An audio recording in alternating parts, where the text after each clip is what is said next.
Where do I begin? Yes, there is a lot of pressure. I mean, mind you, I was a model years ago, but as I understand it now, because I still work with models, training them, walking and all that, the pressure is intense now. Because when I started, I was a foreigner coming from America to the UK, for example, and that was quite rare. But now you have the influx of all the Eastern European girls, Russian girls, and they are frequently naturally thin, quite athletic looking. They've done a lot of ballet, they've got great posture, and they're hungry. Literally and metaphorically, they're hungry. A lot of them can support their family very well for the money they make in the UK. So yes, there's an awful lot of pressure. There's an awful lot of competition. I have a daughter, and I'll sum it up like this: I wouldn't let her go into the business at all. But in my time, there were pitfalls, definitely, and they still are. There's an incredible amount of pressure now to be thinner than when I was a model. We didn't even hear the term size 0. It didn't exist. And personally, I had anorexia for a year in Italy. Can you imagine anything worse than living in Italy having anorexia? So it was awful. It was absolutely awful because I wasn't even aware of it. It took me coming back to the UK and my friends telling me, girls still get involved in drugs. They still get involved in alcohol and things that sort of numb the pain, because I defy anyone to show me any business that has so much rejection.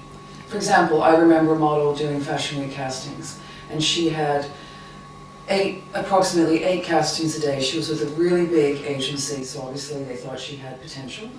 So you multiply that by 5, let's say 40 castings a week. For 1 week or maybe 2 weeks, she got nothing. Nothing. Because her look was too exotic for that season. And it's that simple. You have no idea sometimes your hair could be the wrong color. I used to be too tall, because I'm 5'11", and when I started modeling, the average size was sort of target height was 5'9", 5'9.5", so I was too tall. Now, I would fit in very well. When I was starting out, everybody wanted me to get my nose done, because it didn't fit. It wasn't the girl next door all-American look, which is why I came to Europe, really. Now I would fit in very, very nicely, because exotic and different and all that is what they want.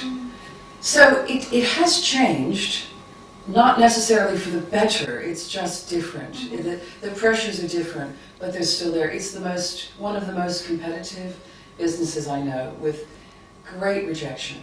But the one thing I did love about it, and I would like to end this on a really positive note, it was the one business where women made more money than men.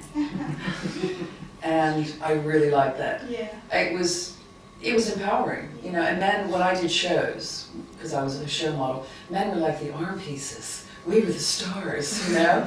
And I liked that. That was quite nice, because it was a man's world then. And it still pretty much is to a certain extent.